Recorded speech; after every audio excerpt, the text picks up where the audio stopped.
And so let's get into kind of your takeaway, Joshua. What's your thought process after watching this Ravens preseason game against the Arizona Cardinals? What came to your mind? Man, you know what? Watching the first half, it brought me back to an old thing I kept on saying last season, towards the end of the season. Guys, TTB family, Ravens flock, if you wasn't watching some of the episodes towards the end of the season, shame on you. But I'm gonna bring it back. My takeaway from that Cardinals game is Tyler Huntley does deserve to start for a team. And I'm gonna keep on saying it. That team that we playing against Saturday is actually the team that he might needs to go to. No, Tyler Huntley is not no star stellar QB, but I tell you what, he's better than the Drew Lock. He's better than a. I take him over. I'll take Tyler Huntley over Zach Wilson. I'll take Tyler Huntley over Daniel Jones. Honestly, if you put enough decent pieces around Tyler Huntley, he's serviceable enough to get you a game. Get you a game. I mean, win you a game or two. Matter of fact, I feel like he's strong enough to get you a score. Depending, if he's in the NFC, he can get you to a play. He'll get you to the playoffs for sure. AFC, depending on the team, I feel like he can get you to a wild card. And that depends on the defense and that depends on all the weapons around him. But the thing about Tyler Huntley, he truly is the embodiment of Willie Beamer. Because on any given Sunday, he gets out there when his number is called and he goes to work. He just plays off a true instinct. If the pocket's collapsing, what does Tyler Huntley do? He extends the play with his legs. If he sees it open, yes, he may not throw the deep ball, but he can throw it. He can throw it strong enough to get you at least a first down. May not be the most accurate of quarterbacks. And granted, we have seen a lot of inaccurate quarterbacks, but still, won Super Bowls and won big games. I'm just saying.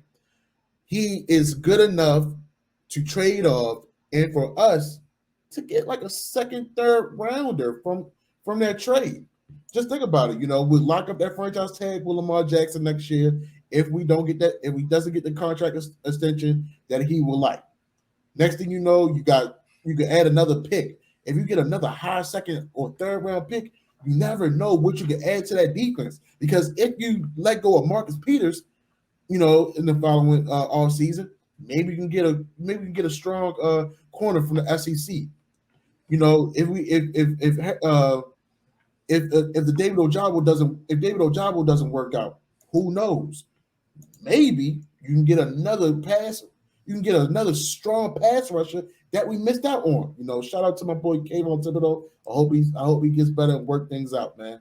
So I mean, as much as I love Snoop, don't get me wrong, but sometimes some guys do earn a spot, to lead a team. And Snoop is one of those guys that can earn himself a starting position in one of these franchises that is needing for a quarterback. Yeah, I like this take. And I've been very critical of Mr. Huntley, but at the same time, I feel like he's not serving the purpose that the Ravens need him to do, right? But like you said, I would take him over all those quarterbacks that you named. And there are a lot of teams in the NFL that maybe they're not trying to win a ton of games, but at the same time, they don't want to be that bad. They don't want to rock out. The Pittsburgh Steelers, they do not want to be rocking out with Mr. Mason Rudolph. Like, Mason Rudolph is horrible. So what did they do? They went out because I feel like they knew, like, hey, we're going to try and draft a quarterback this year.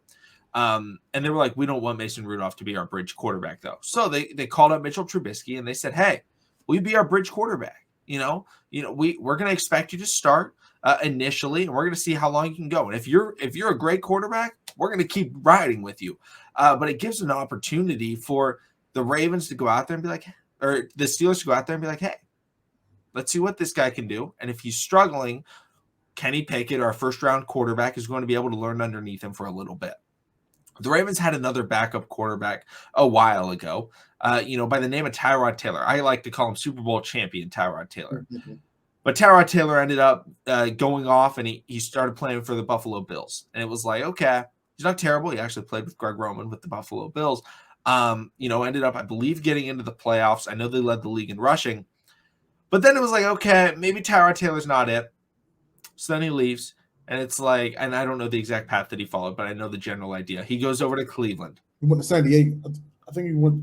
I don't know if he went to San Diego next. I think he went Cleveland. He went San Diego. He went a lot of places. I think he went Cleveland first because all of a sudden he goes to Cleveland and Hugh Jackson is the coach. And Hugh Jackson, his team drafted #1 overall quarter. And I've talked to Hugh Jackson personally about this. He did not want Baker. Like he was like, I don't know why they drafted him. Like that was a horrible draft pick. I did not want that guy. But they drafted him. Yeah. And he was like, I don't want to start this guy week 1. So what does he do? Brings in Tyrod Taylor, starts him for the first few weeks. And then when he feels like, okay, Baker's kind of ready, throws Baker out there, and Baker sets the NFL rookie touchdown passing record. Then Tyrod Taylor's like, the Chargers call him up, and they're like, hey, we just drafted this guy. I believe he was number 5 overall. Could have been number 6. His name is Justin Herbert. But we don't know if he's ready to start right away. Can you come in, start the season for us, and until we feel like he's ready, you be our quarterback. He does that. Justin Herbert comes in. And, of course, Justin Herbert comes in, and I'm pretty sure breaks a bunch of rookie passing records. There's a theme here. I don't know. Tyrod Taylor maybe is the greatest mentor of all time. And that's kind of what he's become. It's like, hey, we need you to, start some games for us, play, rather than like – because some players are like, they bring in Ryan Fitzpatrick, and it's like, you're our backup. If the start – and we all know the Ryan Fitzpatrick cycle. He comes in as the backup. Starter gets hurt. He balls out, gets an extension. Then they're like, wait a minute, this guy's not that good. He gets cut or traded, and then he's the backup again. Tyrod Taylor comes in, and he's like, they look at him, and they're like, hey, will you start for us? And then when our guy is ready, we're going to put him in.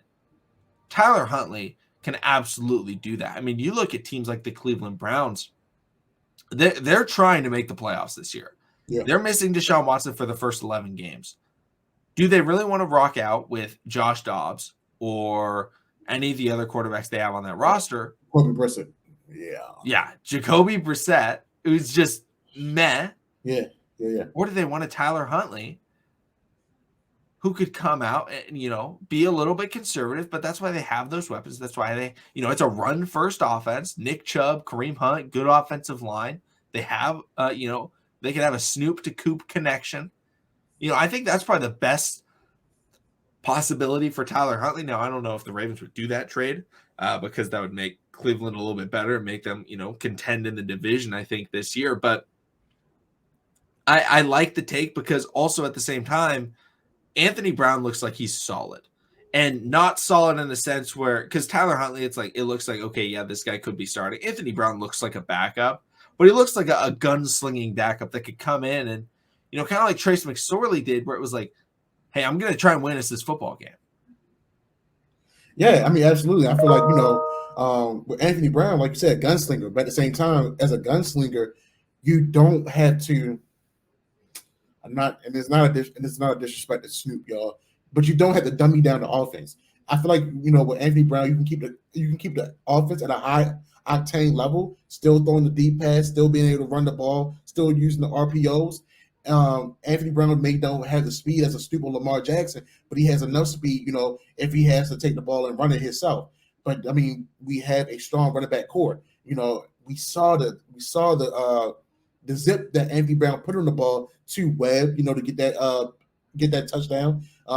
Granted, yes, he threw an interception. I mean, damn near what quarterback hasn't thrown an interception? But at the same time, he's a young man that's going to grow under, Lamar Jackson. And if Lamar Jackson ever gets hurt, hopefully nothing serious, knocking on wood once again, I feel like Anthony Brown is serviceable enough to win us games as well.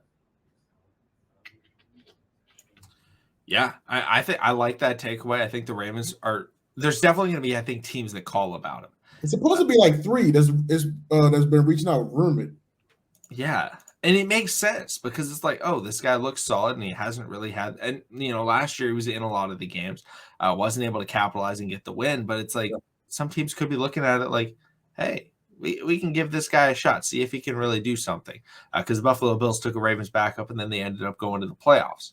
And they hadn't been to the playoffs in a very long time. So overall, I think that's a really good takeaway from that game. But